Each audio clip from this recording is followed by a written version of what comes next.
जय हिंद फ्रेंड्स। ये वीडियो उन बच्चों के लिए है जो किसी वनडे एग्जाम की तैयारी कर रहे हैं, जैसे आरआरबी है, ग्रुप डी है, रेलवे है, टेट है या फिर पेट है, पेट एग्ज़ाम के लिए, या फिर सुपर टेट है। इन सब एग्ज़ाम्स के लिए अगर कोई स्टूडेंट प्रिपरेशन कर रहा है तो ये उन लोगों के लिए जो है मतलब फ़ायदेमंद हो सकती है। जो ये मैं अपनी सीरीज आज से स्टार्ट कर रही हूँ। इस वीडियो में हम क्या लेकर के आएंगे, static GK with current affairs. इसका मतलब होता है कि वे चीज़ें जो ट्रेंडिंग में हैं और वनडे एग्जाम के लिए जो है ज़रूरी है, सफिशिएंट है, तो उन चीज़ों को मैं इन सीरीज़ में लेकर आऊँगी। रेगुलर मैं कोशिश करूँगी कि एक वीडियो इस पे ये मैं अपलोड करूँ और जो लोग भी चाहें वो इसे देख सकते हैं। तो इस वीडियो में हम बात करेंगे कि जो प्रमुख हमारे अंतर्राष्ट्रीय संगठन हैं और उनके मुख्यालय हैं। जनरली इनसे एक क्वेश्चन आता ही है। एसएससी जीडी के एग्ज़ाम जिनके होने वाले हैं वो लोग इसको ज़रूर देखें, क्योंकि जीडी के एग्ज़ाम में हर बार हेडक्वार्टर से एक क्वेश्चन तो श्योर है। तो यहाँ पर ध्यान दीजिएगा, ये इंटरनेशनल हेडक्वार्टर हैं। आगे वाला जो हम वीडियो बनाएंगे उसमें जो है नेशनल हेडक्वार्टर होंगे। इसमें इंटरनेशनल जो ऑर्गेनाइजेशन है यानी अंतर्राष्ट्रीय संगठन और उनके मुख्यालय, इनकी हम बात करेंगे। ठीक है, तो सबसे पहले आता है वाशिंगटन डीसी। आप लोग जानते हैं डीसी मतलब डिस्ट्रिक्ट ऑफ कैलिफोर्निया, यूएसए में है। वाशिंगटन जो है पोटोमैक नदी के किनारे है। और यहाँ पर दो ऐसे हैं जिनका हेडक्वार्टर है। पहला तो वर्ल्ड बैंक और दूसरा इंटरनेशनल मॉनिटरिंग फंड। विश्व बैंक और अंतर्राष्ट्रीय मुद्रा कोष, आप जानते हैं इन दोनों की स्थापना ही 1944 में ब्रेटन वुड्स सम्मेलन में हुई थी, इसलिए इन दोनों को जुड़वा बहनों के रूप में भी जाना जाता है। ये भी याद रखेंगे थोड़ा। उसके बाद हम लोग जिनेवा पे आते हैं। जिनेवा में बहुत सारे हेडक्वार्टर हैं, WHO, ILO, WTO, WMO, विपो, और उसके अलावा UNHRC, UNHCR, ठीक है, और भी हेडक्वार्टर्स हैं। यहाँ पे जो इम्पॉर्टेंट है वही हमने लिख रखे हैं। तो जिनेवा आप जानते हैं स्विट्जरलैंड में पड़ता है, ये यूरोप कॉन्टिनेंट का हिस्सा है। तो WHO World Health Organization means आप जानते हैं कि 1948 में 7 अप्रैल को WHO की स्थापना हुई थी, विश्व स्वास्थ्य संगठन। ठीक है, 7 अप्रैल को इसीलिए स्वास्थ्य दिवस भी मनाया जाता है। तो WHO का हेडक्वार्टर कहाँ है? जिनेवा में है। उसके बाद आता है ILO, इंटरनेशनल लेबर ऑर्गेनाइजेशन, अंतर्राष्ट्रीय श्रम संगठन। आप जानते हैं 1919 में इसकी स्थापना हुई थी। ठीक है, हम स्थापना वाला एक अलग से वीडियो लेकर के आएंगे, क्योंकि स्थापना भी कभी कभी वो पेपर में पूछ लेता है। इसमें केवल हम लोग हेडक्वार्टर के बारे में बात करेंगे। 1 दिसंबर नहीं, 1 मई को जो है लेबर डे भी मनाया जाता है, श्रमिक दिवस जिसको हम बोलते हैं। उसके बाद आता है WTO मतलब वर्ल्ड ट्रेड ऑर्गेनाइजेशन, विश्व व्यापार संगठन। इसका मुख्यालय भी आपका जिनेवा में है। ध्यान दीजिएगा, यहाँ पे एक WTO और होता है, उसका मतलब होता है टी का टूरिज्म, वो पर्यटन वाला है। उसका जो हेडक्वार्टर है वो, उसको भी WTO बोलते हैं, लेकिन वहाँ पे वो स्पष्ट करेगा कि ट्रेड वाला पूछ रहा है कि टूरिज्म वाला पूछ रहा है।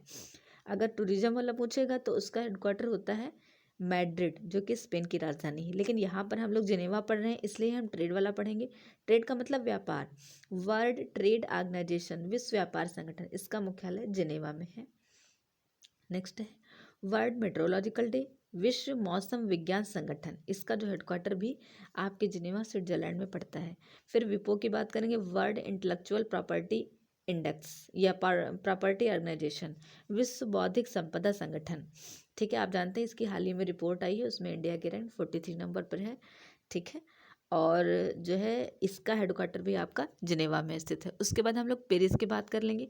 पेरिस हम लोग जानते हैं फ्रांस की राजधानी है और ये सीन नदी के किनारे स्थित है।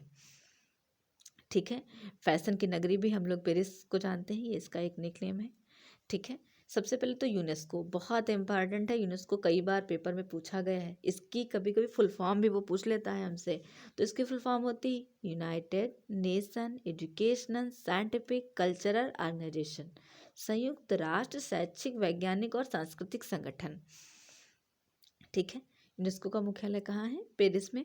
नेक्स्ट आता है FATF, financial action task force, वित्तीय कार्यवाही बल। ये रुपए पैसे के लेन देन की एक संस्था है, इसका भी हेडक्वार्टर आपका पेरिस में है। नेक्स्ट आता है IEA, ध्यान रखेंगे, इंटरनेशनल एनर्जी एजेंसी, अंतर्राष्ट्रीय परमाणु ऊर्जा एजेंसी का हेडक्वार्टर कहाँ है? पेरिस में है। नेक्स्ट हम लंदन की बात करेंगे, एमनेस्टी इंटरनेशनल, ये इस बार टेस्ट में डाला था रवि सर ने, ध्यान रखेंगे, इसको बिल्कुल नहीं भूलेंगे, कई बार पेपर में भी पूछा गया है। एमनेस्टी इंटरनेशनल का मुख्यालय कहाँ है? लंदन में है। अगला आता है कॉमनवेल्थ, तो कॉमनवेल्थ का मुख्यालय भी आपका लंदन में है। अगला आता है अंतर्राष्ट्रीय समुद्री संगठन, तो इसका भी हेडक्वार्टर आपका कहाँ है? लंदन में है। अगली हम लोग बात कर लेते हैं न्यूयॉर्क की। आप लोग जानते हैं कि जो न्यूयॉर्क है वो हडसन नदी के किनारे स्थित है, यूएसए में है, और ये इसका जो द्वीप है वो मैनहट्टन द्वीप पर स्थित है। और जो 3-4 हेडक्वार्टर हैं जो न्यूयॉर्क में स्थित है, एक तो यूएन संयुक्त राष्ट्र का, आप जानते हैं 24 अक्टूबर को इसकी स्थापना हुई थी, इसलिए संयुक्त राष्ट्र दिवस भी मनाया जाता है 24 अक्टूबर को। ठीक है, जो यूएन वुमेन वाला है उसका हेडक्वार्टर भी आपका न्यूयॉर्क में है, थोड़ा ये भी याद रखेंगे। उसके बाद UNDP, united nation development programme, संयुक्त राष्ट्र विकास कार्यक्रम, इसका हेडक्वार्टर भी आपके न्यूयॉर्क में है। अगला आपका यूनिसेफ पड़ता है। यूनिसेफ भी इम्पॉर्टेंट है, इसका मुख्यालय, यूनिसेफ और यूनेस्को दोनों बहुत पेपर में पूछे गए हैं। तो यूनेस्को का आपका पेरिस में है, और यूनिसेफ ये बच्चों से रिलेटेड, जो बाल आपात है उससे रिलेटेड एक संस्था है, संयुक्त राष्ट्र बाल आपातकालीन कोष, इसका हेडक्वार्टर आपके कहाँ है? तो न्यूयॉर्क में है।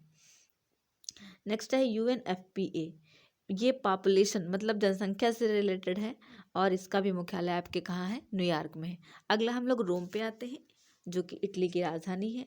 ठीक है, तो इसमें यहाँ पे जितने भी खाद्य वाले हैं 3 हैं टोटल, और तीनों के हेडक्वार्टर कहाँ पे हैं? रोम में है, इटली में, ऐसे हम लोग याद कर सकते हैं। सबसे पहला तो फाओ है। फाओ आप जानते हैं 16 अक्टूबर को जो है खाद्य दिवस भी मनाया जाता है, क्योंकि 16 अक्टूबर को ही इसकी स्थापना हुई थी। खाद्य एवं कृषि संगठन, फूड एंड एग्रीकल्चरल ऑर्गेनाइजेशन, तो फाओ का मुख्यालय कहाँ है? रोम में है, बिल्कुल नहीं भूलेंगे, कई बार ये इंपॉर्टेंट भी है। फिर है आईएफएडी, ये कृषि विकास के लिए, international food for agriculture development, कृषि विकास के लिए अंतर्राष्ट्रीय जो कोष है उसका मुख्यालय भी आपका रोम इटली में है। फिर है वर्ल्ड फूड प्रोग्राम, WFP, विश्व खाद्य कार्यक्रम, आप जानते हैं कोरोना के समय 20 में इसने कोरोना के समय बहुत सारा जो है खाद्य के क्षेत्र में काम किया था, इसलिए इसको उस टाइम पुरस्कार भी दिया गया था, शांति का नोबेल दिया गया था आई थिंक, इसको बिल्कुल नहीं भूलना है। उसके बाद जानते हैं वियना, वियना आप लोग जानते हैं ऑस्ट्रिया की राजधानी है। ओपेक, ओपेक आप लोग जानते हैं कि organisation of petroleum exporting country, ये पेट्रोलियम निर्यातक देशों का संगठन है। देखिए इंपॉर्टेंट इसलिए बन जाता है क्योंकि ओपेक में बहुत सारे देशों को सम्मिलित किया गया है, और वियना उसका जो है उसका सदस्य नहीं है, लेकिन वियना में इसका हेडक्वार्टर है, इसलिए जो है ओपेक का मुख्यालय कहाँ है? वियना में है। फिर नेक्स्ट आता है आपका IAEA, IAEA जो है वो अंतर्राष्ट्रीय परमाणु ऊर्जा एजेंसी है। ठीक है, इसका हेडक्वार्टर कहाँ है आपका? इसका हेडक्वार्टर भी आपका वियना में है। फिर अगला आता है यूनिडो, संयुक्त राष्ट्र औद्योगिक विकास संगठन, इसका भी मुख्यालय आपके वियना में है, ऑस्ट्रिया में। फिर मॉन्ट्रियल की बात कर लेते हैं। मॉन्ट्रियल कनाडा, आपको याद आ रहा होगा एक ओजोन परत का समझौता हुआ था 16 जो है 1987 में। ठीक है, वो हम लोग बाद में बात करेंगे, लेकिन आपको जैसे ही मॉन्ट्रियल का नाम आता है याद आने लगता है। ठीक है, तो यहाँ पे जो हेडक्वार्टर की हम लोग बात कर रहे हैं तो ICAO, international civil aviation organisation, आप जानते हैं वर्तमान में civil aviation minister Jyotiraditya Scindia हैं, जो अंतर्राष्ट्रीय नगर विमानन संगठन है, इसका हेडक्वार्टर कहाँ है? मॉन्ट्रियल कनाडा में है। उसके अलावा जो वर्ल्ड एंटी डोपिंग एजेंसी है उसका भी हेडक्वार्टर आपके कहाँ है? मॉन्ट्रियल कनाडा में है। ठीक है, उसके बाद आप जानते हैं उसके बाद अगला जो है द हेग, नीदरलैंड में। ठीक है, इसका जो पुराना नाम था वो हॉलैंड था, लेकिन वर्तमान में हम लोग नीदरलैंड के नाम से ही जानते हैं। इंटरनेशनल कोर्ट ऑफ जस्टिस, अंतर्राष्ट्रीय न्यायालय। ठीक है, कमेंट बॉक्स में आप बताइएगा कि इसमें कितने न्यायाधीश होते हैं। ठीक है, इसका मुख्यालय कहाँ है? द हेग में है। फिर नाटो, ठीक है, नॉर्थ अटलांटिक ट्रीटी ऑर्गेनाइजेशन, इसका मुख्यालय कहाँ है? ब्रुसेल्स, बेल्जियम में है। ठीक है, और उसके अलावा जो यूरोपियन यूनियन है इसका मुख्यालय भी आपका बेल्जियम के ब्रुसेल्स में स्थित है। अगला आपका आ जाता है ADB, तो ADB जो है एशियाई विकास बैंक, इसका मुख्यालय आपका कहाँ है? मनीला में, जो कि फिलीपींस की राजधानी है, यहाँ पे स्थित है।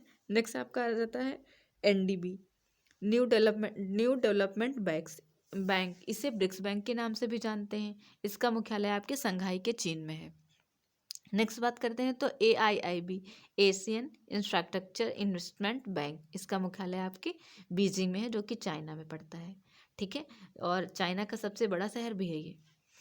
और अगला जो है WWF, world wide fund for nature, इसका मुख्यालय आपका ग्लैंड स्विट्जरलैंड में है। फिर आसियान की बात कर लेते हैं।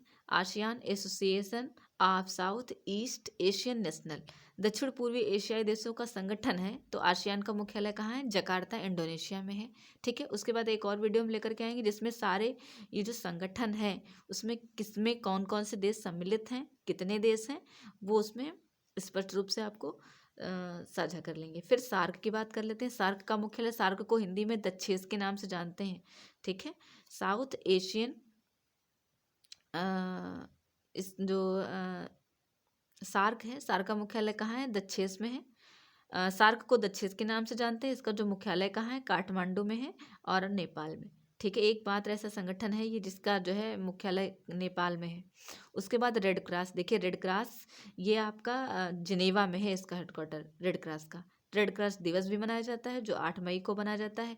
इसके अलावा आप जानते हैं हेनरी ड्यूनेंट, उन्होंने इसकी स्थापना की थी। ये भी पूछा जाता है कि शांति का पहला नोबेल किसे दिया गया? तो हेनरी ड्यूनेंट को दिया गया।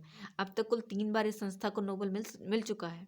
ठीक है, लेकिन जो फर्स्ट टाइम मिला वो इन्हीं को दिया गया था, हेनरी ड्यूनेंट को। इनका नाम भी बिल्कुल नहीं भूलना है। उसके बाद आता है UNEP, united nation environmental programme, संयुक्त राष्ट्र पर्यावरण कार्यक्रम। इसका मुख्यालय कहाँ है? तो नैरोबी, केन्या में इसका मुख्यालय स्थित है। उसके बाद अंतर्राष्ट्रीय ओलंपिक समिति, इसका मुख्यालय आपका लुसाने, स्विट्जरलैंड में है। ध्यान दीजिए, यहाँ पे अगर इंग्लिश में लिखता है तो वो लोजैन लिखता है। ठीक है, हिंदी में लिखेंगे तो लुसाने आप लिख सकते हैं, स्विट्जरलैंड में स्थित है। फिर इंटरनेशनल सोलर एलियंस यानी अंतर्राष्ट्रीय सौर गठबंधन का मुख्यालय कहाँ है? गुरुग्राम, हरियाणा। एकमात्र ऐसा संगठन है मतलब इंटरनेशनल स्तर पर जिसका मुख्यालय भारत में स्थित है। ठीक है, भारत के किसी राज्य में, तो ये है सौर गठबंधन। ये अभी काफ़ी चर्चा में रहा था IS से। तो इंटरनेशनल सौर गठबंधन का मुख्यालय कहाँ है? गुरुग्राम, हरियाणा में है। उसके बाद SCO की बात करेंगे, संघाई कॉरपोरेशन ऑर्गेनाइजेशन। तो संघाई सहयोग संगठन का मुख्यालय कहाँ है? बीजिंग, चाइना में है। अभी जानते हैं आपके SCO ने अपनी सांस्कृतिक राजधानी घोषित की थी, वो वाराणसी को बनाया था। ठीक है, तो इसका मुख्यालय कहाँ है? बीजिंग, चाइना में है। अगला जो आपका बचा है अंतर्राष्ट्रीय डाक संघ, इसका मुख्यालय आपका कहाँ है? तो स्विट्जरलैंड में इस एक स्थान पड़ता है बर्न, वहाँ पर इसका मुख्यालय स्थित है। इंटरनेशनल यूनियन पोस्टल, इसका मुख्यालय कहाँ है? बर्न में, स्विट्जरलैंड में। ठीक है, तो ये आपके सारे हेडक्वार्टर जो हैं ये इंटरनेशनल वाले कंप्लीट हो गए हैं। अब जो नेशनल वाले हैं वो हम अपने अगले वीडियो में लेकर के आएंगे। ठीक है, अगर आपका कोई सुझाव है तो वो आप हमारे कमेंट सेक्शन में दे सकते हैं। ठीक है, जय हिंद।